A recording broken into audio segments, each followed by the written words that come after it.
సర్వమానవాడి యొక్క పాప విమోచన కోసం తన ప్రాణాన్ని శిలువలో దారిపోసి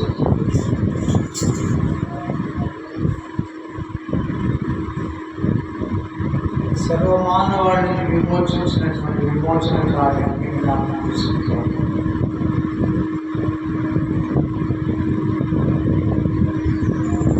అసూయ చేత ఆయన ప్రజలు చెప్పినప్పుడు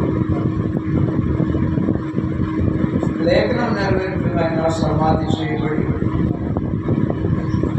3 దినాలు సజీవుడై తిరిగి లేచాడు. ఆమె చెప్పండి. మనమంతా మనం ఏం చేయాలంటే ప్రియమైన వాళ్ళగా ఆయన తిరిగి లేచాడని మనం బోధించి చెప్పాలి నీకు. అప్పుడు మనకు రక్షణ కలుగుతుందని లేఖనాలలో మనం చూస్తున్నాం. రోమపత్రిక చదవండి ఒకసారి.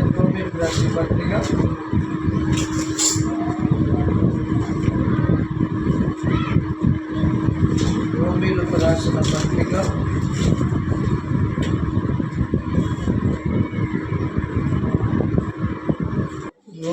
రాసిన పత్రిక 10వ అధ్యాయము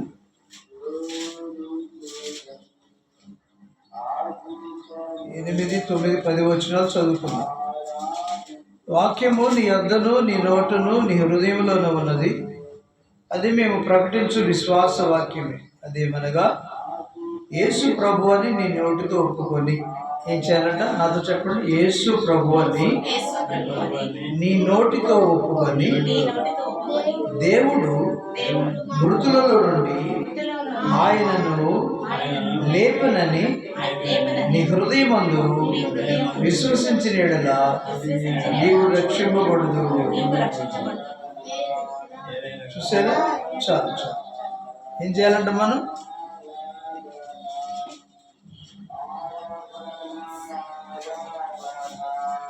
యేసు ప్రభు అని నీ నోటితో ఒప్పుకోవాలి. ఏమని ఒప్పుకోవాలి? యేసయ్యని ఆయన నా ప్రభు అని ఒప్పుకోవాలి. అంటే మన దేవుడు అని, మన ప్రభు అని, యేసు ప్రభు అని మనం నోటితో ఒప్పుకోవాలి. చెప్పలేము కదా. నువ్వు ఎవరు అంటే ఏం చెప్పగలుగుతావు కదా. నేను యేసయ్యని నమ్ముకున్నాను, ఆయన నా దేవుడు అని చెప్పగలుగుతావా? చెప్పలేదు. భయపడిపోతావు, లేకపోతే ఇది అవమానంగా ఫీల్ అవుతారు కొంతమంది. కాబట్టి చెప్పలేదు. లోపలైతే విశ్వాసం ఉంది, బయటికి చెప్పలేదు. అడిగితే దేవుడు అంటున్నాడు, నువ్వు యేసు ప్రభు అని నీ నోటితో ఒప్పుకోవాలి. ఏం చేయాలంటావా? సాక్ష్యం ఇవ్వాలి. ఆయన నా దేవుడు అని, నన్ను ఇలాగ బాగు చేశాడని మనం సాక్ష్యం ఇవ్వాలి. నేను లోకంలో ఉన్నప్పుడు ఆయన నన్ను లోకం నుంచి వేరు చేసి రక్షించాడు. ఒప్పుకోవటం ఉంటుంది. అర్థమైందా? నన్ను రక్షించాడు, నా దేవుడు ఆయన తప్ప నన్ను ఎవరు బాగు చేయలేరు. ఈ లోకంలో పాపిని పరిశుద్ధులుగా మార్చగలిగిన నామం యేసుక్రీస్తు వారు ఒకరు మాత్రమే. లోకంలో ఉన్నవారైతే పాపంలోకి నెట్టివేస్తారు, కానీ వారు నిన్ను ఆ చీకటిలో దొంగ ఊపిలోంచి బయటికి లాగలేదు. నిన్ను బయటికి తీసుకురాగలిగిన వాడు ఆయన ఒక్కడు మాత్రమే. అంటున్నాడు కదా ఇంకా లేఖనాల్లో, రేపు ఆరని అగ్నిలో పడవలసి వస్తుంది మనం. దేనికన్నా ఈ లోకంలో మనకి కనుక మారు మనసు పొందబోతే, రక్షణ పొందబోతే మనం రేపు ఆరని అగ్నిలో కాలవలసి వస్తుంది. కాబట్టి నువ్వు ఆయన నమ్ముకుంటేనంట ఆరని అగ్నిగుండం నుంచి కూడా ఆయన తప్పించగలిగినటువంటి సమర్థ. దేవుని స్తోత్రం. ఆయనను నమ్ముకుంటే, ఆయన మాట వింటే ఆరని అగ్నిగుండం నుంచి కూడా నేను బయటికి తీసుకురాగలను. అందుకే యూదా పత్రికల్లో భక్తుడైన యూదా గారు ఏమంటున్నారంటే, కొందరిని అగ్నిలోంచి బయటికి లాగండి అంటున్నాడు. మనకి విశ్వాసులతో ఏం చెప్తున్నాడు సేవకులు అంటే, అందరూ కూడా అగ్నిలోకి వెళుతున్నారు, ఆరని అగ్నిగుండానికి వెళుతున్నారు. కాబట్టి వారిని కొందరిని బయటికి లాగండి అంటున్నాడు. దేవునికి స్తోత్రం. కాబట్టి మనం వారిని బయటికి లాగాలంటే మనం శక్తి పొందుకొని ఉండాలి, బలం పొందుకొని ఉండాలి, ఆత్మను పొందుకొని ఉండాలి, అధికారం పొందుకొని, పిలుపు, ఏర్పాటు, అధికారం, అభిషేకం అవన్నీ ఉంటేనే మనం వారిని బయటికి తీయగలుగుతాం అగ్నిలోంచి, లేకపోతే మనమే అగ్నిలోకి వెళ్ళిపోయి వాళ్ళతో పాటు రక్షించడానికి పోయి మనమే జారి లోపల పడిపోతాం. కాబట్టి శక్తిని అందుకోవాలి, బలం కొందరిని రక్షించమంటున్నాడు, కొందరిని అగ్నిలోంచి బయటికి లాగమంటున్నాడు. కాబట్టి ప్రభునందు ప్రియమైన వాళ్ళారా, అలా బయటికి తీయగలిగిన వాడు, జిగటు కలిగిన దొంగలు ఊబిలోంచి బయటికి లాగగలిగిన వారు, అగ్నిగుండం నుంచి తప్పించగలిగిన వారు, నేను మరణం నుంచి విడిపించగలిగిన వారు, మన దాస్యం నుంచి, మరణ భయం నుంచి, పాతాళం నుంచి, నరకం నుంచి విమోచించగలిగిన వారు ప్రభు అయిన యేసు. ఆయన నన్ను విమోచించాడు ఆరిన అగ్ని నుంచి. మనం ఆయన నా ప్రభు అని మనం ఒప్పుకోవాలి. ఏమని ఒప్పుకోవాలమ్మా చెప్పండి? యేసు నా ప్రభు, యేసు నా దేవుడు, యేసుక్రీస్తు నా రక్షకుడు, నా విమోచకుడు, నన్ను ఇలాగా పాపముల నుంచి బయటికి తీసాడు, వ్యాధుల నుంచి బయటికి తీసాడు కదా, చీకటిలోంచి నన్ను వెలుగులోకి నడిపించాడు. ఆయన నా ప్రభు, నా దేవుడు అని మనం అంట ఎట్లా ఒప్పుకోవాలి? నోటితో ఒప్పుకోవాలి. నోటితో ఒప్పుకొని హృదయం అందు విశ్వసించాలి. ఏమనంట? ఇంకా చూడండి, రెండవది, దేవుడు మృతుల్లో నుండి ఆయనను లేపనని నీ హృదయం అందు విశ్వసించిన యెడల నీవు రక్షించకూడదు. రెండవది ఏం చేయాలంట? దేవుడు యేసుక్రీస్తు ప్రభువారిని కదా మృతుల్లోంచి తిరిగి లేపాడు అని నమ్మాలి. అర్థమైందమ్మా? ఇప్పటికి కూడా ఆయన తిరిగి లేవలేదని, యేసుక్రీస్తు ప్రభువారు దేవుడు కాదు, మెస్సయ్య కాదని ఆ దేశంలో ఉన్న ఇజ్రాయెల్ ప్రజలు ఇంకా నమ్మట్లేదు. కాబట్టి మనమంట దేవుడు ఆయనను తిరిగి లేపాడని నమ్మాలి. మనం నమ్మాలి అంటే ఆయన ప్రమాణాలు చూపించాడు, నేను తిరిగి లేచాను. అర్థమైందమ్మా? ఊరికనే నేను నమ్మమంటులా. ఇదిగో ఖాళీ సమాధి కనిపిస్తుంది, నేను తిరిగి లేచాను. ఇదిగో తోమా, నా గాయాలు చూడు, నా ప్రక్కలో గళ్ళెం పొడిచినటువంటి ఆ గాయాన్ని కూడా చూడు, ఇదిగో నేను తిరిగి లేచాను. దేవునికి స్తోత్రం. ఆ రీతిగా ప్రభు వారు తిరిగి లేచిన తర్వాత 40 రోజులు భూమి మీదనే ఉన్నాడు. మనుషులకు అందరికీ కనపడలేదు, కానీ తన శిష్యులకు మాత్రమే కనిపిస్తూ ఉన్నాడు. తనతో అన్నపానములు పుచ్చుకున్న యేసు ప్రభు పిల్లలకి, ఆయన శిష్యులకు, ఆయన మాట విన్న వారికే ఆయన కనిపిస్తూ ఉన్నాడు. కనిపించి వారికి ప్రమాణాలు చూపించి, ఇదిగో లేఖనాలు ఇలా సెలవిస్తున్నాయి, తిరిగి లేస్తానని. ఆయన తిరిగి లేస్తానని లేఖనాలు ఉన్నాయి. కాబట్టి లేచాను నేను, ఆయన తిరిగి లేచాడు అనేటువంటి ఆ ఉదాహరణ దానికి ప్రమాణాలను చూపెడుతున్నాడు. నేను తిరిగి లేచాను, మరణము నన్ను బంధించి ఉంచుట అసాధ్యము. చూడండి ఆ మాటలో అపోస్తుల కార్యముల గ్రంథంలో ఒక మాట ఉంది.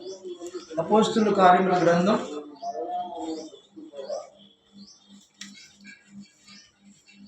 2వ అధ్యాయము 24, 23, 24. అపోస్తుల కార్యముల గ్రంథం 23వ అధ్యాయం 24 వచ్చింది. చూస్తారా? దేవుడు నిశ్చయించిన సంకల్పమును, ఆయన భవిష్యత్ జ్ఞానమును అనుసరించి అప్పగింపబడిన ఈయనను మీరు దుష్టుల చేత సిలువ వేసి చంపేది. ఏంటంటే ఆయన భవిష్యత్ జ్ఞానమును అనుసరించి అప్పగింపబడిన ఈయనను మీరు దుష్టుల చేత సిలువ వేసి చంపేది. మరణము ఆయనను బంధించి ఉంచుట అసాధ్యం. మరి నాతో చెప్పండి, మరణము ఆయనను బంధించి ఉంచుట అసాధ్యము. గనుక దేవుడు మరణ వేదన తొలగించి ఆయనను లేపెను. దేవుని స్తోత్రం. కాబట్టి మనం రక్షించబడాలంటే, మనం దీవించబడాలంటే మొదటిగా మనం నోటితో ఆయన ప్రభు అని ఒప్పుకోవాలి. దేవుడిని ఒప్పుకోలేకపోతున్నారు మనుషులు. ఆయన నిజమైన దేవుడు అని ఒప్పుకోలేకపోతుంది. యేసుక్రీస్తు ప్రభువాన్ని మన సంఘాలే, క్రైస్తవ సంఘాలు ఇంకా ఒప్పుకోవట్లేదు. యేసు దేవుడు కాదని అంటున్నారు. దేవుడు కాకపోతే ఎవరు మారాయన? నువ్వు నడు సముద్రం మీద, నిన్ను కూడా మేము దేవుడు అనుకుంటాం. అజ్ఞానులారు కదా, అజ్ఞానమా కాదు? గాలి తుఫాను సముద్రాన్ని, భయంకరమైన సముద్రం అలలు లేస్తూ ఉంటే నిమ్మలమై ఊరుకుండా అన్నాడు ఒక మాట, అంతే. గాలి తుఫాను సముద్రం ఆగిపోయి నిమ్మళమైంది. ఇది నువ్వను ఇప్పుడు యేసు దేవుడు కాదని రెంకెలేస్తున్నా నువ్వు ఒకసారి ఆ సముద్రంతో గాలితో నువ్వు చెప్పరాదు. ఏ మానవుడు వాటిని ఆపగలుగుతాడు? కొంచెమైనా సెన్స్ ఉందా? లేదని అర్థం. కొంచెమైనా బుద్ధి జ్ఞానం లేదని అర్థం. మనోనేత్రాలకు సాతానుడు గుడితనం కలుగు చేశాడని అర్థం. యేసు దేవుడు కాకపోతే ఎలా చేయగలడు ఇవన్నీ? లాజరు బయటికి రమ్మన్నాడు. చనిపోయిన వాడు 4 దినాలు కుళ్ళిపోయిన శవమైనటువంటి లాజరు లేచి మళ్ళా జీవం పొందుకొని బయటికి వచ్చాడు. కాదా దేవుడు ఆయన? అంటే దేవుడే మానవుడిగా ఈ లోకానికి వచ్చాడు. అర్థమైందమ్మా? దేవుడే మానవుడిగా మన రక్షణ కోసం, మన విమోచన కోసం, మన దుఃఖ దినాలను సమాప్తం చేసి మనను దుఃఖాల నుంచి విడిపించడం కోసం మరణ వేదన, పాతాళ వేదన, నరక వేదన, వ్యాధులు, కరువు, ఖడ్గం వీటన్నిటి నుంచి విమోచించడానికి ఆయన ఈ లోకానికి వచ్చాడు. దేవుడిగా వస్తే విమోచన కార్యం సఫలం కాదు కాబట్టి మానవుడిగా వచ్చి తన లేఖనాలు, తండ్రి దేవుని యొక్క లేఖనాలను నెరవేరినట్లుగా మన శిక్షణంతా తన మీద వేసుకొని ఆయన చనిపోయాడు మనిషిగా. అయితే మానవుడిగా ఉన్నాడు. మానవుడిగా దేవుడే మానవుడైన సమయంలో ఈ మానవుడే దైవత్వాన్ని సంపాదించుకున్నాడని అర్థం. దేవుని ఆత్మను సంపాదించుకున్నాడని అర్థం. దేవుని శక్తిని సంపాదించుకున్నాడని అర్థం. శక్తిని సంపాదించుకొని శాసిస్తున్నాడు సృష్టిని, దెయ్యాలను, రోగాలను. కదా, ఎవరు చేస్తారండి ఈ అద్భుతాలు? చెయ్యి కుంటివానికి కాళ్ళు ఇవ్వటం, గుడ్డివానికి చేతులు ఇవ్వటం. కదా, కుంటివానికి కాళ్ళు ఇచ్చాడు, గుడ్డివానికి కళ్ళు ఇచ్చాడు, ఊసకాలు చేతులు గలవాడికి మళ్ళీ బాగు చేశాడు, చెవిటి వారిని బాగు చేశాడు, రోగుల్ని, చంద్ర రోగులను బాగు చేశాడు, దెయ్యం పట్టిన వారిని బాగు చేశాడు. ఎవరు చేస్తారండి? ఎవరు సమర్థులు? అందుకే ఆయన సాటి అయిన వారు ఎవరు లేదు. అయితే మానవుడు దేవుని ఈ లోకంలో మానవునికి మార్గం చూపించాడు. ఎలా శక్తిని పొందుకోవాలో, ఎలా దైవత్వాన్ని పొందుకోవాలో, ఎలా దేవుణ్ణి ఆరాధించాలో, ఎలా దేవుని దగ్గరికి వెళ్ళాలో, ఎలా ఈ లోక సంబంధమైన వాటిని జయించాలో మనకు చూపించాడు, మార్గం చూపించాడు, మాదిరిగా ఉన్నాడు ఆయన. కాబట్టి మానవుడిగా వచ్చినటువంటి దేవుడే మానవుడిగా వచ్చాడు. మళ్ళా దైవత్వాన్ని సంపాదించుకొని సృష్టి మీద శాసించే శక్తిని సంపాదించుకొని ఆయన సజీవుడై తిరిగి లేచిన తర్వాత ఆయన దేవుడు. మరణాన్ని జయించి తిరిగి లేచిన తర్వాత ఇప్పుడు ఆయన సంపూర్ణ దేవుడు. అప్పుడు శిష్యులు ఆయనకు నమస్కారం చేస్తున్నారు. స్తోత్రం. ఆయన వెళ్ళిపోతుంటే అప్పుడు నమస్కరించారు.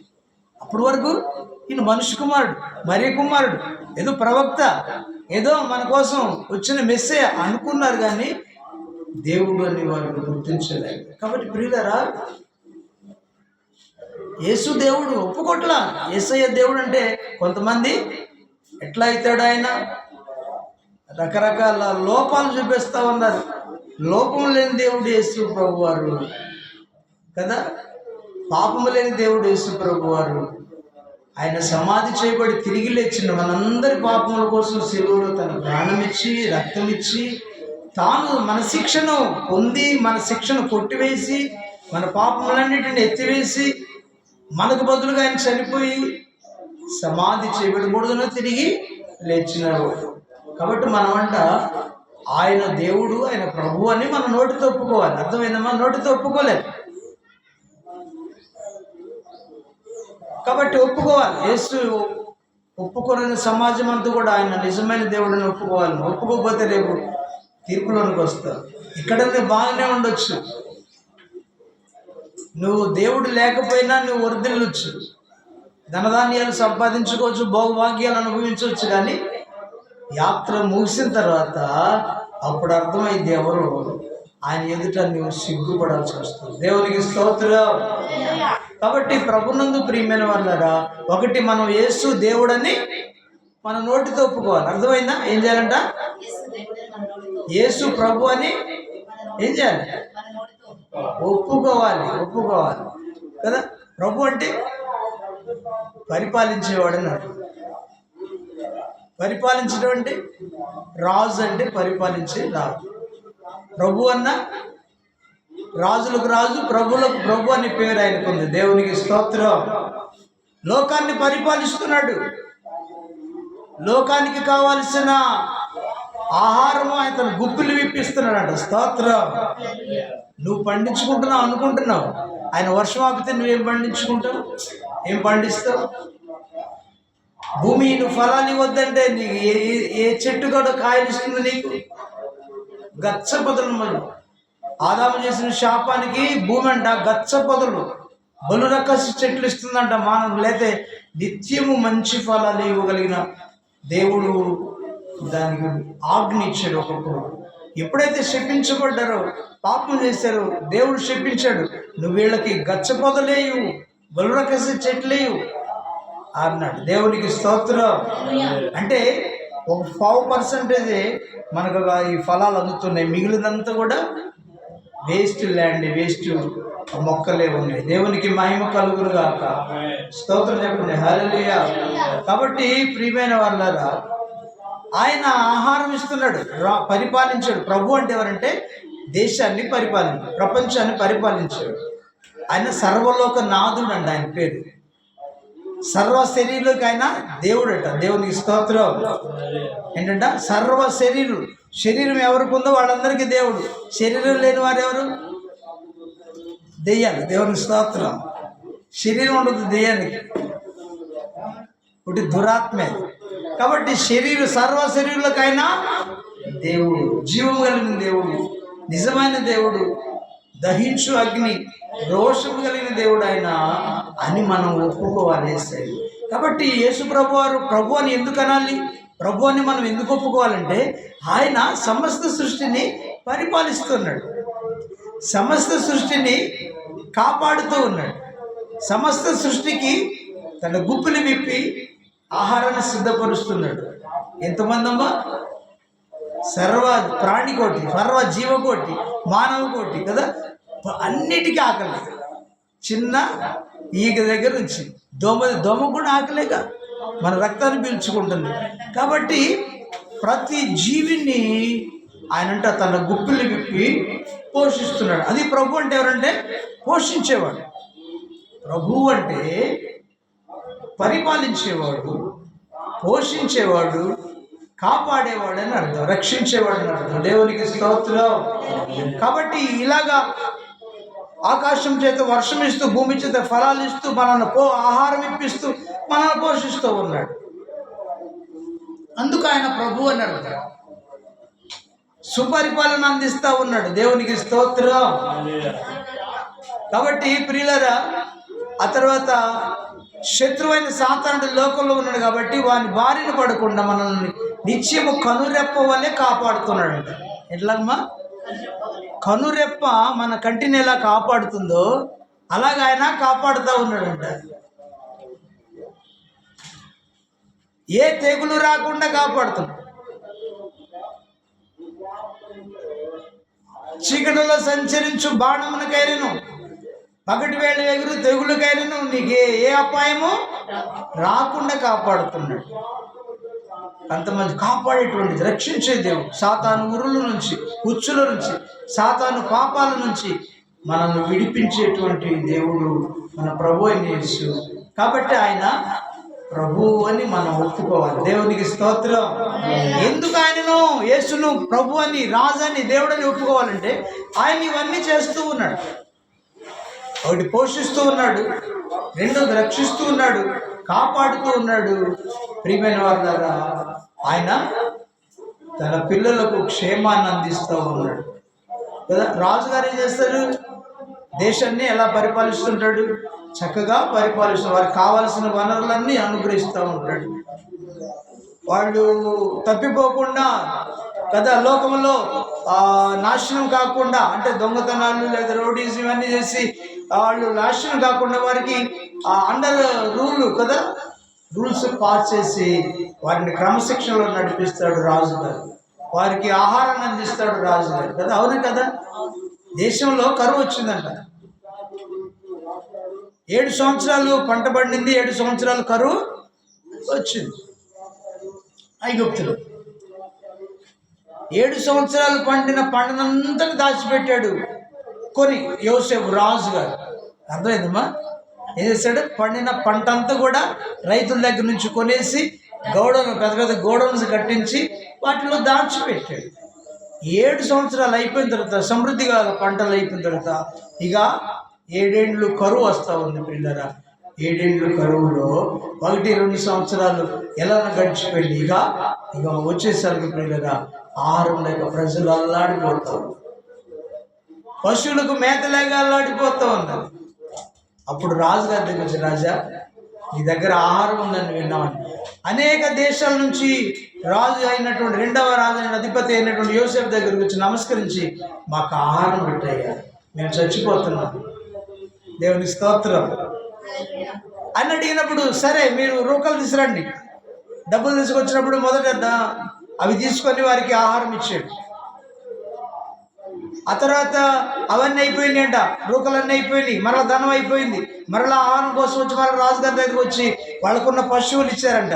ఆ తర్వాత 3వసారి ఏంటంట, వాళ్ళ భూములు కూడా రాజుగారి కోసం ఇచ్చారంట. దేవునికి స్తోత్రం. మరి అవును, రాజుగారు ఏం చేస్తున్నారు? తన పిల్లల క్షేమం కోసము దేవుని ఆత్మజ్ఞానం వల్ల నేను యోసేపు ఏం చేశాడంట? ఆహారాన్ని దాచాడు, కరువులో వారందరినీ పోషించాడు. అది రాజు యొక్క పద్ధతి. అలానే మన ప్రభువారు కూడా మనల్ని ఏం చేస్తున్నాడు? ఇలాంటి కరువు సమయాలలో, ఖడ్గ సమయాలలో దేవుడు మనల్ని నిత్యముగా ఆహారం ఇచ్చి పోషిస్తుంది. అవునా కాదా? దేవుని స్తోత్రం చెప్పండి. రాజుల గ్రంథంలో చూడండి,